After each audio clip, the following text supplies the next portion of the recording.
Have you ever gotten feedback online that really made you step back and think, huh, they're focused on that? Yeah, Well, that's what we're looking at today. right. We've got this really interesting document, actually. It's a creator's response to people commenting on their videos, and it's giving us like a behind the scenes look at what it's like to be creative online these days. Ooh, I like that behind the scenes. Yeah, so we're going to do a deep dive on it.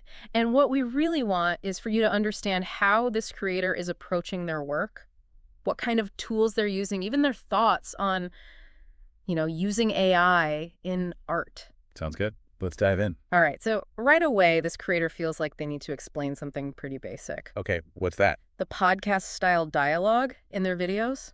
Interesting. So, like, right off the bat, you see how important it is these days to be transparent about how you're making your content. Exactly. And they're very upfront about using Google's Notebook LM for the male and female voices you hear in their videos. But the big thing they want you to get is that all the ideas and perspectives are completely their own. Yeah, they actually say one man, one voice, one perspective. Oh, wow. Yeah, and I think that's really smart because it avoids any confusion about whether or not they're collaborating with someone. Yeah, it does. And, that brings up a really interesting point for me. Like, where does the authorship really lie when you're using AI like that? Because obviously the AI is delivering the words, but the core ideas are still coming from a person. It's tricky, right? Like we're all kind of figuring this out as we go. Definitely. So speaking of figuring things out, this creator then goes on to get really honest about their own artistic ability. Okay. How so? Well, they straight up admit that they need to work on drawing people and anatomy. Huh.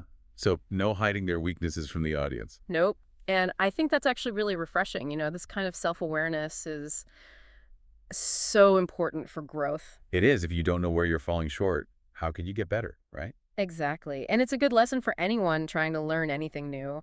Figure out your weaknesses and then focus on improving. But it's not all about what they need to improve on. They also talk about the good feedback they've gotten on their drawings of things like cars and buildings. Okay, so more like objects and structures. Right. And they say they're fairly adequate at that kind of stuff, something they've obviously put a lot of time and passion into. So it's also about knowing your strengths. Oh, absolutely. And that's something I think we can all take away from this. It's about recognizing where you excel and really owning those skills. Yeah, that balance, acknowledging your weaknesses while also recognizing your strengths, that really paints a picture of someone who's taking a realistic and mature approach to their art. I agree. Okay, so now let's get to the big one. The big one. What's that? AI in art.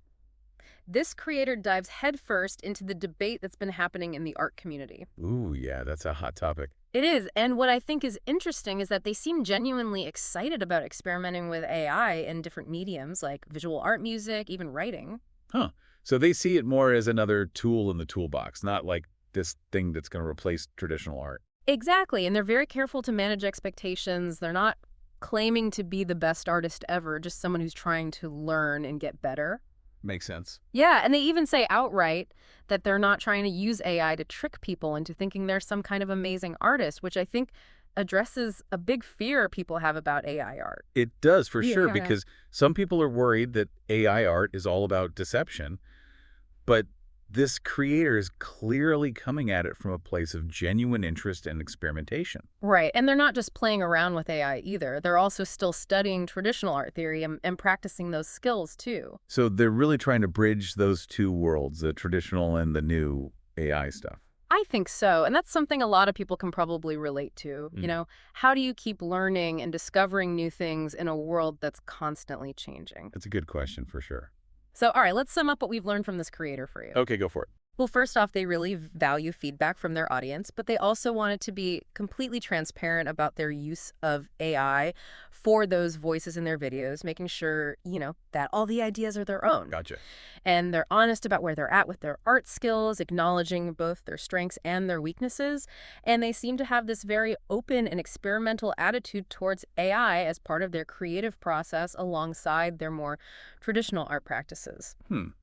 It seems like this creator's journey is kind of a microcosm of what's going on in the wider digital world right now. Like, how do creators stay true to themselves while also embracing new tools and technology?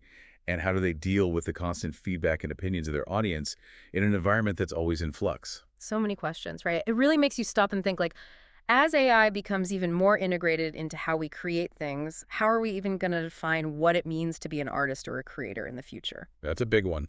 It is. It's definitely something for all of you to think about long after this deep dive is over. Absolutely food for thought. Food for thought indeed. All right. Well, thanks for diving into this with me. Of course, this was really interesting. It was.